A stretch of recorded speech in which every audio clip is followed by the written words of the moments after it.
Hi everyone and welcome to the inaugural edition of What I've Watched. Now I know a lot of people do this, Forkable have done it, FK Vlogs has done it, a few other people have done it, and I thought it's about time that I get on that gravy train.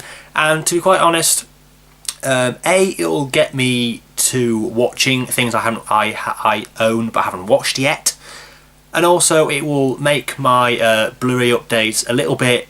I mean, my hope is to make my Blu-ray updates a little bit shorter, just kind of show what I've got during the week, and then talk in certain things in specific detail in what I've watched videos. And hopefully that means that both videos will be a little bit shorter, more concise, therefore people will kind of pay attention more. That is my hope. Whether that will work, I don't know, but let's try it out. So yeah, this is What I Watched number 1.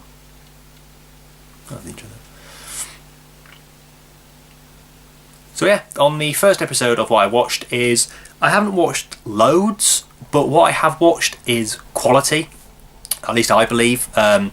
Yeah, mainly new releases, but a couple of things I've watched before in there, and a couple of things I haven't watched before. So yeah, so basically the way I'm going to do this is, whether it be a DVD film, a Blu-ray film, a Netflix film, a Netflix TV show, a kind of a streaming film, a streaming TV show, I will show it all. Whether I watch a Netflix film, obviously I won't be able to show it off by itself, but I'll kind of like put little pictures and stuff, kind of showing what I have watched, and obviously I'll be talking about them. But yeah, it's open to anything goes. Anything I've watched I will comment on. Obviously if I watch like an episode of like, I don't know, I'm on Partridge or something, obviously I won't talk about that because it's like an episode of something. But if I maybe start watching, I mean, the other day I was thinking of starting watching Fringe again. If that did happen, what I would do, I would kind of like show which episodes I've watched, whether it be a whole season or kind of a few discs of a specific season. So so that's the way I'm going to do it basically. It's pretty simple, it's just showing what I watched during the week. It really is that simple. So yeah, I'm going to do it day by day and kind of show you what I watched on that specific day.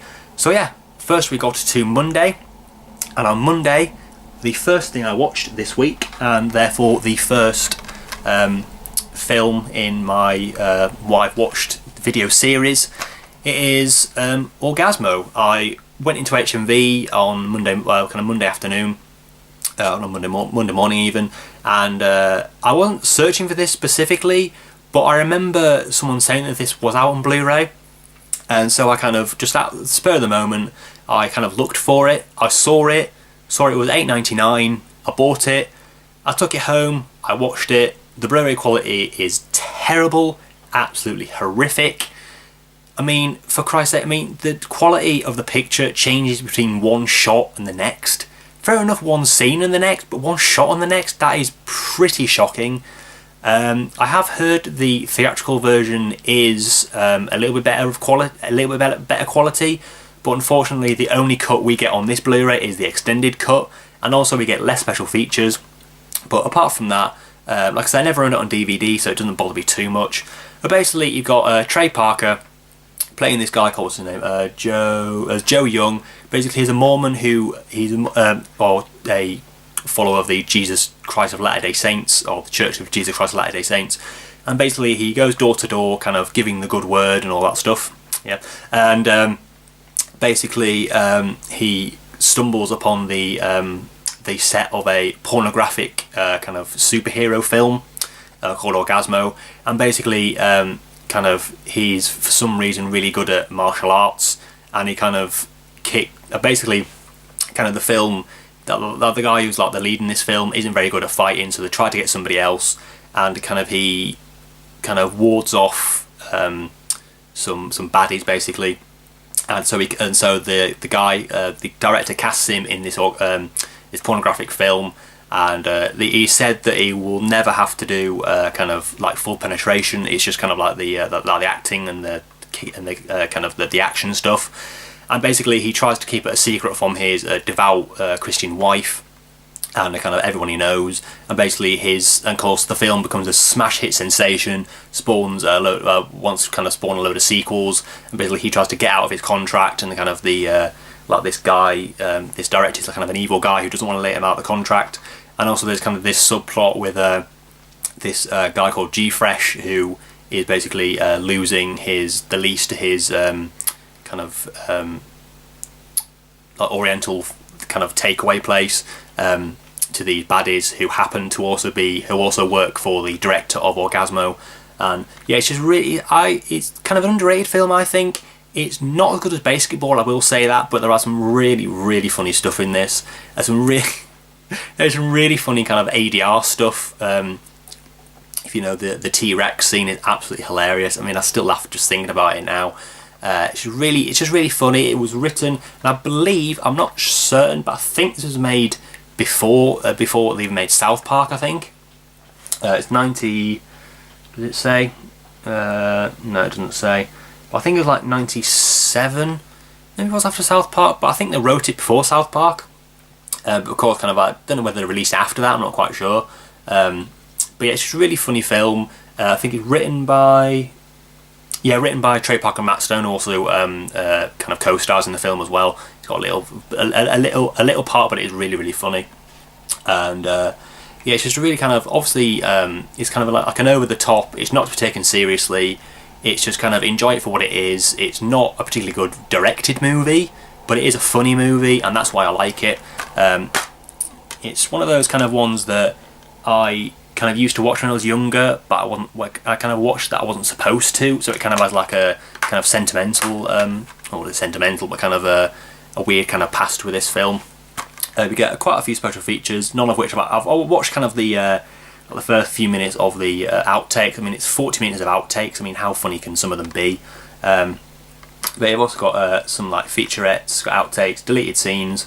So basically, I think we get most, if not all, of these special features minus the commentaries. We get none of the commentaries, unfortunately, not even the drunken commentary. I've kind of like watched kind of like it's like the best of the drunken commentary on YouTube, which is pretty funny.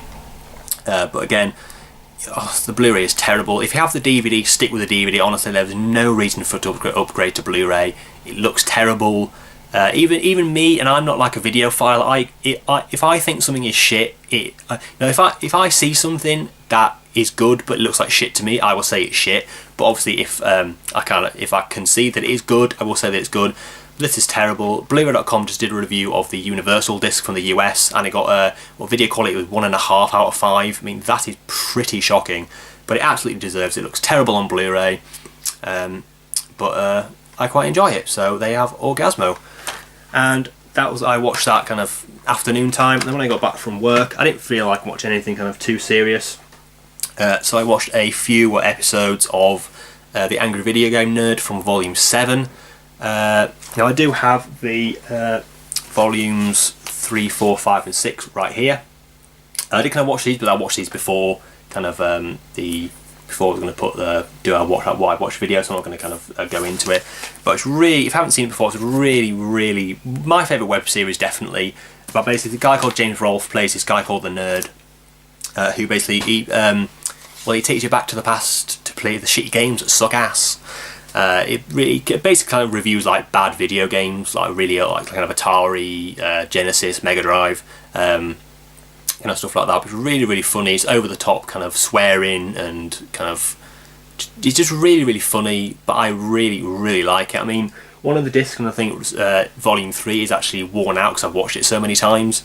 It's just absolutely hilarious. You get it on YouTube, and sometimes the kind of the YouTube versions are kind of more complete than the DVD versions, obviously, because some of them do feature kind of like film clips. They can't put them on DVD because kind of copyright reasons. But yeah, the only kind of downside with these things is because this is kind of around the time that he started making the movie. Therefore, there's not many of them, and some of those ones are very, very simple. There's nothing kind of too much to them, but I mean, volumes 3 and 4 are like packed with like loads and loads of episodes on all the discs. I mean, this one, every episode can be put on disc 1. There's only 1, 2, 3, 4, 5, 6. There's only 7 episodes on this. Well, there's at least one disc is about 10 or 12, but they're all like maybe like 15, 20 minutes each.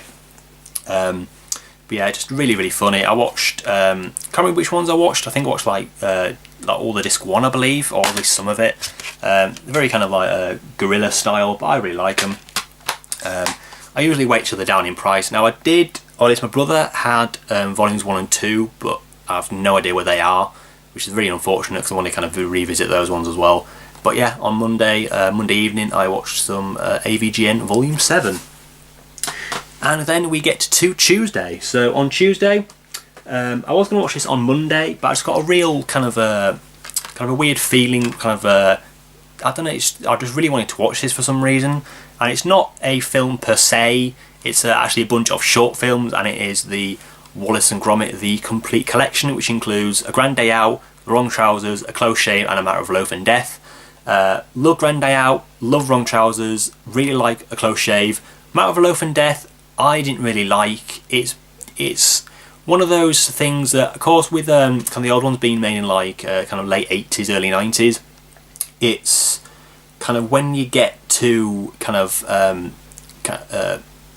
modern times, they kind of like tweak the scripts to become more kind of, I won't say sexually orientated, but it's got kind of like a few kind of like innuendos in there and stuff like that, which doesn't really fit the Wallace and Gromit universe, I don't think. But the first three, like, really clever, Oscar-winning, I believe, kind of claymation shorts, really, really good. Nick Parker, an absolute genius, I think, and really, really funny stuff in this. So yeah, it also, I did have the DVD as well, so I just stuck it in here. But yeah, I listened to the first commentary on Grand Day Out, really, really good. Yeah, I was kind of disappointed with Matter of Loaf and Death. I mean, to be fair, I watched it when it was on TV, but I didn't remember anything about it. That was the last time I watched it, but I wasn't really fond of it. Favourite, probably Wrong Trousers.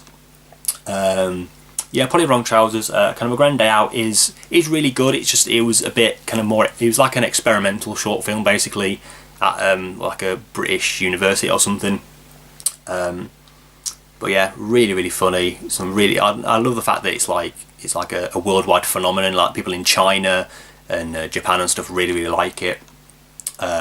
It's just really, I don't know. It's just fun. It's fun.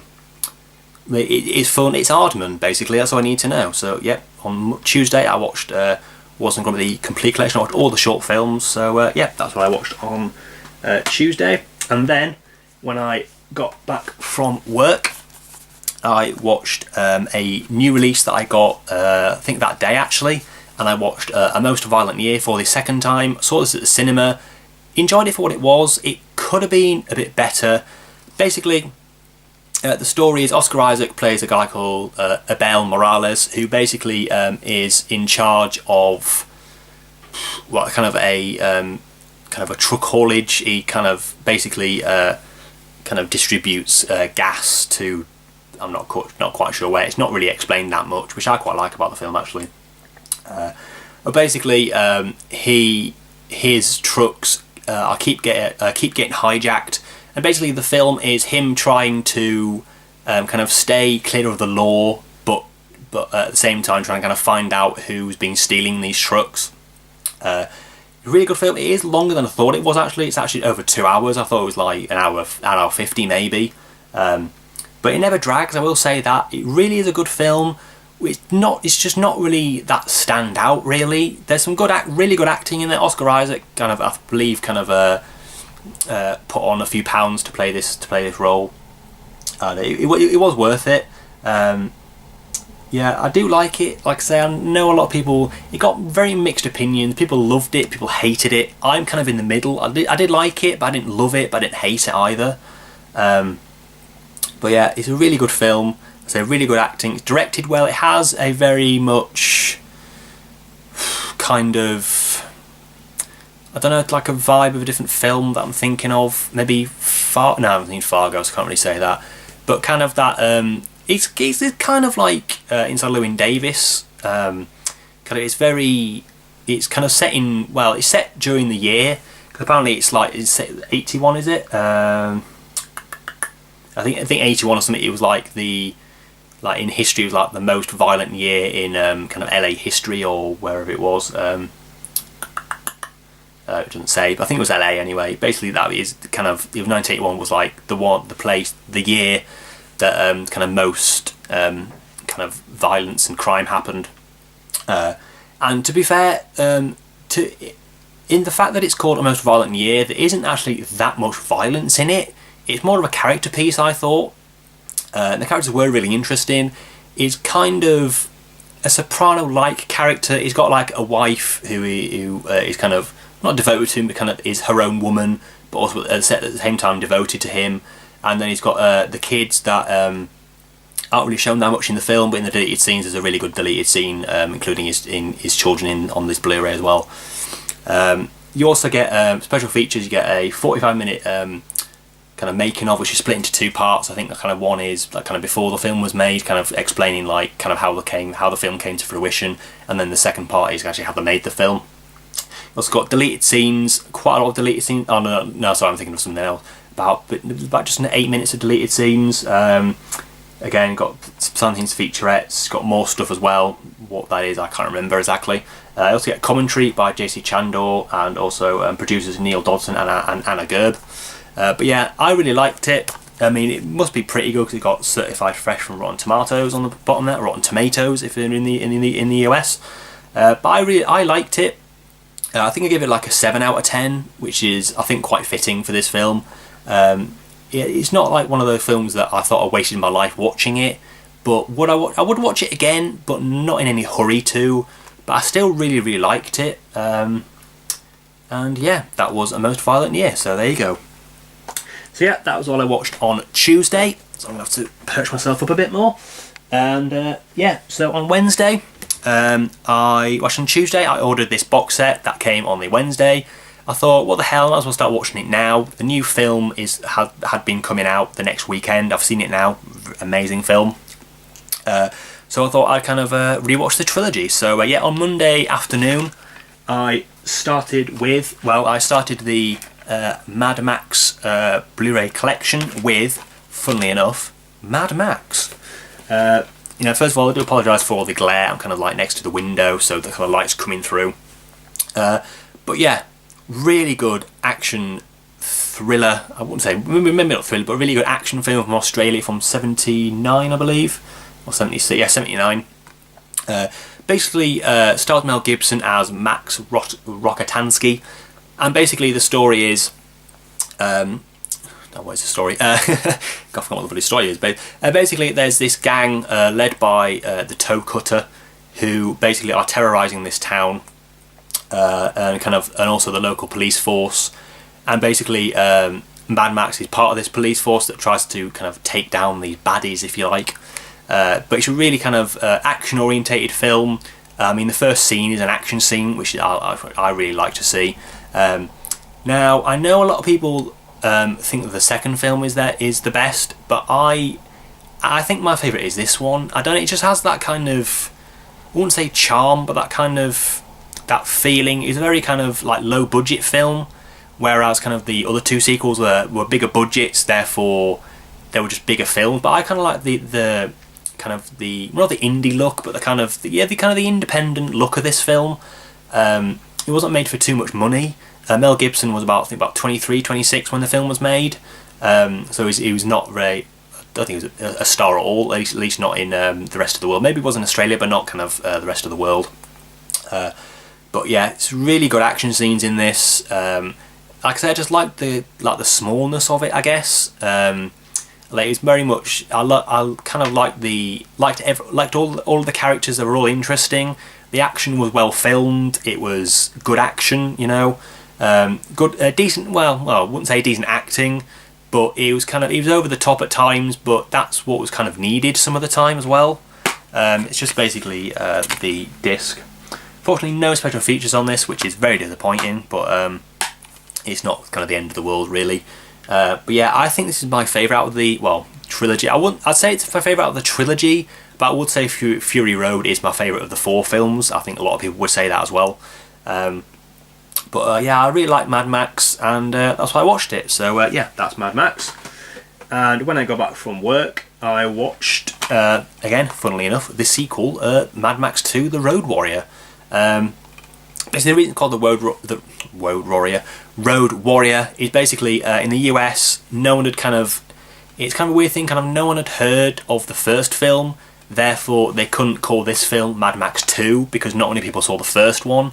So what they did was call it the Road Warrior, and then people knew that it was the Mad Max sequel. Of people who had seen the first film knew it was the sequel to Mad Max, which is I've seen that a couple of times actually. Kind of like a couple of Jackie Chan movies are like that, and kind of zombie movies as well, which is kind of really interesting. But yeah, I do really like it. I just like the first one a little bit more. I know a lot of people say this is the best one, and I would. I would agree with them to some extent. I mean, it is a bigger film, therefore it will be a bit better, if you know what I mean. It's got a bigger budget. I don't know, it is great. The action is fantastic. I won't say I wish it was more of it, but I wish it was a little bit bigger, if you know what I mean. But you have to kind of take into account the limitations of the time. It's 1981. Film, well, a lot of films were good, but they weren't they were different. I'll say they were different. They looked different. They felt different. Very much felt different. Again, no idea why this is an 18 still, and I have actually recently known that they have downgraded the first two films to a 15, which I don't know why they've been 18 for this long, but they have been. It says contains strong violence once sexual. It's not even that bad really. But they've downgraded it to a 15 now, so all of the Mad Max films are now 15, which I think is pretty good. Whether they'll re-release them, well, they'll probably re-release them when Fury Road comes out on Blu-ray, but whether they re-release them before that, I don't quite know. But yeah, really enjoyed it, and yeah, that's a Road Warrior. Yeah, I didn't even go to the story. Basically, Mad Max is taken in by these, or is he taken in? No, he saves a guy from an attack by these this gang called it doesn't say basically warrior. It says commanded by the Humungus, which basically this masked kind of muscly guy, and basically he gets involved in a war between this gang and this place that he basically takes this guy back to. And him being Max Rokitansky has to get involved. I mean, to be fair, he's kind of forced to, really. But yeah, I do really like it. I just prefer the first one a little bit more for the reasons I mentioned before. Again, it's just the disc. But I liked it, and it's a very good sequel. So that's Mad Max 2: The Road Warrior. So that's what I watched on Wednesday, and on Thursday. And actually, the last thing I watched this week, and I just realised the disc is not even in here because I've been still in my Xbox One. Oh wow, that's bad. So yeah, on Thursday, Thursday. So I got my notes here because I'm an old man, I forget stuff like that. Yeah, on Thursday, this is the last thing I watched for this week, is Mad Max Beyond Thunderdome. Now, I knew that that the fans of the Mad Max trilogy did say that this is the worst one. I would agree. It's not the horrific train wreck that I was A, expecting, and B, what other people thought it was. It wasn't good. It wasn't horrible. It was middle ground. I gave it about a 6 out of 10. I mean, it was, from what action there was, it was pretty good. There just was nowhere near enough of it. There's only maybe one, maybe two choreographed action scenes. It's just not enough action. I want more action. Come on, give me more action. Yeah, it wasn't horrible. Basically, the story of this is again, Max Rokitansky, again played by Mel Gibson, basically comes to this place called Bartertown and is forced to enter the Thunderdome against this big guy, Master Blaster, and basically he does he get captured, or he locks horns with the head of this town called the Armed Entity, played by Tina Turner, and basically he gets driven out and gets taken in by these. I mean, it gets to a point where I'm thinking, is it Mad Max or Peter frigging Pan? I mean, I didn't get what that thing was. I mean, to be fair, I mean, it was hard to kind of concentrate on this film. Not because it was bad, it was a bit muddled, I think. I don't know why they did that kind of Lost Boys kind of thing. I had no idea why. It didn't work for the film. I know a lot of people also complained that he talked too much, which is a bit of a weird complaint about a Mad Max film, but there you go. But they're used to kind of him not saying much stuff. But I'll say something, by the end of Fury Road, Max Rokitansky, he's seen some shit, I tell you. Because what I love about these films is there's like very much kind of a through story. It's kind of the first one, he becomes Mad Max, and then the Road Warrior.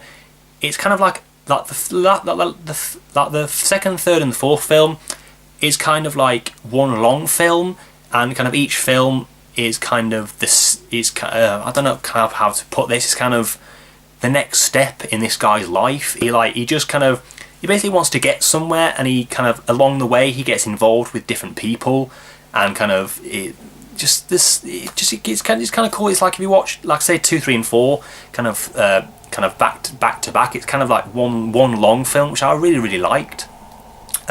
It's got very much a kind of a through story throughout all the films, which again I just thought was really interesting. Whether anyone else thinks like that, I'm not quite sure. But that's what I think about it. But yeah, so that is what I watched on Thursday, and that is the last thing I watched for the week. So, some interesting stuff, I think. Very much eclectic collection of different types of things. God, different types of things. What the hell am I on about? So yeah, that's all I kind of watched this week. Yeah, that's what I watched this week. Not a lot of stuff, but I don't really like watching films during the day because I work at night, so it's kind of like I can't really kind of enjoy a film knowing that I have to go to work in about a few hours.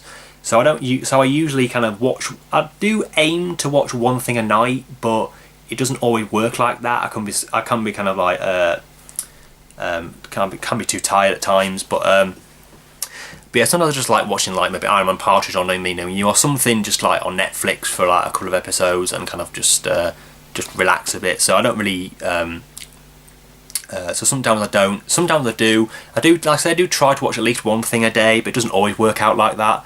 And this is one of those weeks, really. So yeah, that has been my what I watched number 1. So number 2 will be up next Monday. What they will be, I don't know. What I will feel like watching, I don't know either. But we'll find out together. Well, to be fair, I'll find out before you because I actually watched them. But you know what I mean. So yeah, that'll about do for this video. So I hope you've at least kind of semi-watched this. Now I do know this is quite a long video, so I do apologise. I mean that. Anyway, I'm not going to go into kind of what I'm thinking because it will take me hours. So yeah, that'll do for this video. So thanks as always for watching, and have a great day.